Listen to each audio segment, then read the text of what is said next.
Hey gang, I'm in Provo, Utah, and I am at the Provo City Cemetery here, and we are going to visit the grave of Colonel Gail Seymour Halvorsen. He was just buried 2 weeks ago. Sadly, he passed. A World War II hero known as the Candy Bomber, and it's just an unbelievable story. So let's take a walk and we'll talk about the history and the amazing things that he did in World War II. Well, actually it was after World War II that he got that nickname. Beautiful cemetery here. We're in the older part of the cemetery, and I'll give you a quick look at the mountains. Just stunning. We're about just under an hour of Salt Lake City, and with snow on the ground though, it's pretty warm. Pretty nice out. Let's go back to 1920, October 10th, which was when he was born here in Salt Lake City, or I should say up in Salt Lake City. His parents were Basil and Luella Spencer Halvorsen. He grew up working on his dad's sugar beet farm in Garland, Utah, and he was inspired as he grew up watching airplanes fly by. He'd look up and he said, "I want to be a pilot." When World War II was breaking out, they were short of pilots, and he signed up for the Army Air Corps, as it was called then. And he actually trained as a fighter pilot, but he was a little surprised to learn that they would set him up. He was going to be a cargo pilot. He decided, you know what, I'm going to do whatever I can to help the effort. It doesn't matter. He was serving flying C-74 Globemasters and C-54 Skymasters. And if you remember, after World War II, he stayed on, and it was the famous, or I should say infamous, Soviet Union blocking Berlin, surrounding Berlin, and we had to employ the airlift. People were starving, men, women, and children. They had encircled the city, and they put a blockade up, and they weren't letting anyone in or out. Well, we know what they were trying to accomplish. They wanted to take it all, and we were not going to let that happen. So the idea of bringing an airlift in, you know, C-47s and all the C-74s, C-54s, all those planes, massive airlift. They were flying supplies into Berlin. It turned out for 15 months, one after another, no matter what the weather was. And there was some nasty weather. They ended up flying about 2.3 million tons of supplies for these people, and it made the difference. Now, one day when Gail was out there, landed, and he was a film guy. He had that, I don't know if it was a Super 8 or what it was back then, but he had his little movie camera, and he wanted to take pictures of the damage and everything else. And he ran back from the plane. They taxied off, and he ran to the perimeter. Now, basically, of course, they had a barbed wire fence that was the perimeter of the entire airport for security purposes. And he, was going along the fence and taking pictures, and all of a sudden he saw these 30 children, about 30. They were between 8 and 15 years old, and they were all hanging on the fence, and they're waving. So he goes over, he starts talking, and they go, He said, what's in those big airplanes? And he said, well, we've got potatoes, we've got dried eggs, we've got this and that and the other. And, you know, this is what we're doing. And they just, you know, they were just thankful. And as he was standing there, he just thought about them and thought about, boy, these kids, they haven't seen, you know, and they didn't have their hand out. They weren't begging.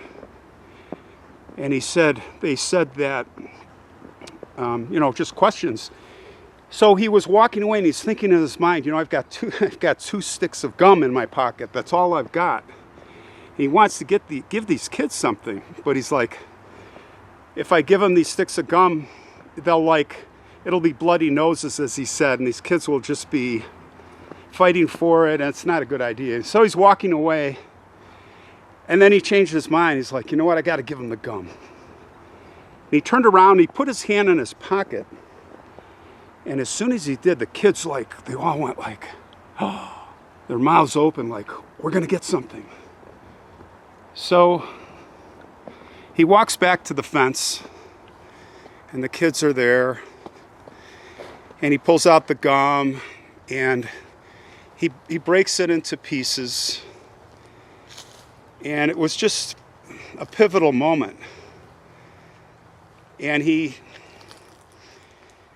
had said that the kids looked at him and said, you know, when winter comes and you can't bring us food, it's okay if you don't have enough to eat, but just don't give up on us. Someday we will have enough to eat, but if we lose our freedom, we will never get it back. We want to get a lesson on American freedom. Not one that said put a hand out. Not one of them would break ranks as he handed the gum. These two little sticks of gum. It was Wrigley's double mint gum. So the kids in the front put their hands out. He gave them the gum.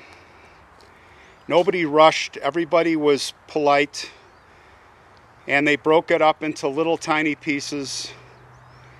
And what was unbelievable was that the kids looked at him and they said, please, please, could we have the wrapper? You know, the tin foil that it comes in? And he said that he gave them the wrapper, and they all passed the wrapper around just to smell it.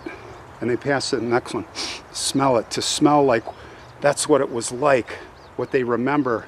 Sweets, you know, they hadn't had sweets, they hadn't had nothing in 2 years. They were starving, let alone getting chocolates or other treats. So sad. Well, Gail got this great idea at that moment. He said, I can get these kids some sweets by tomorrow because I'm flying right over this airport, and I will just drop it out of the window. And then he thought, hey,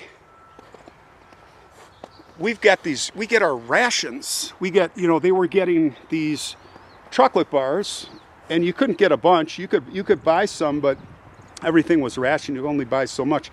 So he went to his crew and he said, I need your rations. And they're like, why? And he's like, I'll tell you later, but I need, and he make these little, was making this parachute up, and finally told them, and they're like, we're going to get in huge trouble. Are you crazy? And he's like, just trust me. I'll take full responsibility for this. And like, okay. And they gave him all their candy bars. In the end, I think at the first time he had like 2 huge handfuls of candy bars. And I think he made like 3 parachutes. And he went on top of the hangar and he was dropping them off, testing. The other pilots are like, what are you doing? What's this guy, nuts? He's like, I'm just experimenting. Don't worry about it. So they end up coming over. And the kids, by the way, the kids had said, you know, how are we going to know it's your airplane? He had told them on the way out, he said, I'll tip my wings. I'll wiggle my wings. And sure enough, he comes over, and that's what he did. He wiggled his wings, and they knew.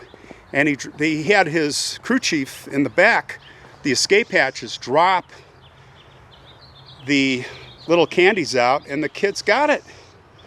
And they could see that the kids were eating and they were enjoying the chocolates. And from what I understand, nobody hogged it. They were, they were really good kids. Well, so started Operation Vittles. How cool is that? Because they did it 3 more times, then other pilots started picking up on it, and then the next thing you know, the news hears about it, and the next thing you know, top brass calls them in. What are you doing, Colonel Halvorsen? I'm just flying. Yeah, what do you think, I'm stupid? You're dropping these chocolates. The guy gets a call from the top brass, and the guy goes, hey, this is a great idea. Let them do it. So the next thing you know, everybody is joining in. And now you've got the schools, the women's clubs, got everybody joining in, making these parachutes. Unbelievable. It was turning into a huge, huge event. I'm going to put some links in the description box that you can see, because it was massive, and it changed the opinion of the German people and the German kids for America and what we represented. But I'll put these links in. You got to see the pictures of these or film of these kids, rushing on let them on the tarmac, the whole thing. It was all getting chocolates. Really, really cool. And he became famous. He became famous. This is his grave right up here. The Candy Bomber, or the Chocolate Bomber, or Mr. Chocolate. They had several names for him. And you can see there's not going to be a headstone yet, of course. He was just buried 2 weeks ago. And the guys here were nice enough to tell me where he was. And so we see 2 American flags. Look at, we got a, is this Air Force? What do we got here? I can't, yeah, that's backwards. Here we go. There you go, you can get a look at that. How about that? And then of course we have a German flag. Let's straighten that out. How cool is that? How cool is that? Hold on. Looks like it was barely standing up. There we go. There it is. So Gail is here resting. He lived to be 101 years old, guys. 101 years old, but sadly it was probably COVID that did it, because he had it and he got better in January, just the beginning of this year, and I think after a month he got better. But then February 16th, 2022, he died from respiratory failure here in Provo. Well, he's definitely not forgotten, but I'll tell you this, he's not as well known. He didn't drop bombs. He wasn't an ace, but he sure did his part. I got to tell you a couple things. I just got to tell you a couple things here. Saluting this great man. During the airlift, and there's so many stories, I'm going to give you links. And there was a girl that had a teddy bear, and she said, I want to give you this. He's like, and her mom was there, why do you want to give me the teddy bear? She said, because this teddy bear was all I had, and we were in the air raid shelter. Of course, the Allies were bombing. And this teddy bear has lots of good luck. This teddy bear saved our lives, and I want to give it to you. He said, but you need to keep your teddy bear. And the mom said, tell him. And she said, I want this teddy bear. I want you to have it, and all the men in your squadron, everybody. I mean, she didn't say it like that, but it was basically, I want you to have good luck, America, Americans. So he flew with that teddy bear on the windscreen there. He had that teddy bear with him. Of course, the kids, they grew up, they remembered him. They honored him. there was the 50th anniversary of the Berlin Airlift, and they came, and all the stories, right? But there was a man at the airlift that he saw standing way on the side. He was quiet, he was composing himself, and he went over, he said, yeah, I was 10 years old. And he said, I remember the candy. I didn't know the story. It just was there. But he looked at him, he said, you know what? It wasn't the candy. It was that somebody in America knew I was in trouble, and somebody cared. How about that? I will also put up a link to an interview from 2019, local news, and you just have to watch it. But the interviewer had said near the end, they were talking about the scholarship that they had set up for training underprivileged young men and women, training them to fly, and they wanted to name it after him. And his response, you know what his response was? Oh my gosh, I'm a farm kid. And you hear him say that over and over again. I'm just a farm kid, and I've had the luckiest life. And he talks about our country and how lucky we are, and you got to watch it. Well, Gail Halvorsen, man, Colonel, I sure wish I could have met you. This just was not meant to be for me to be able to meet you, but 101 years old, great life, great leader, and your story will go on forever.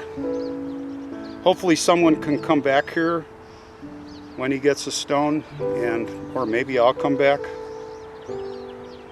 But thank you for your sacrifices, Colonel Halvorsen. Rest in peace.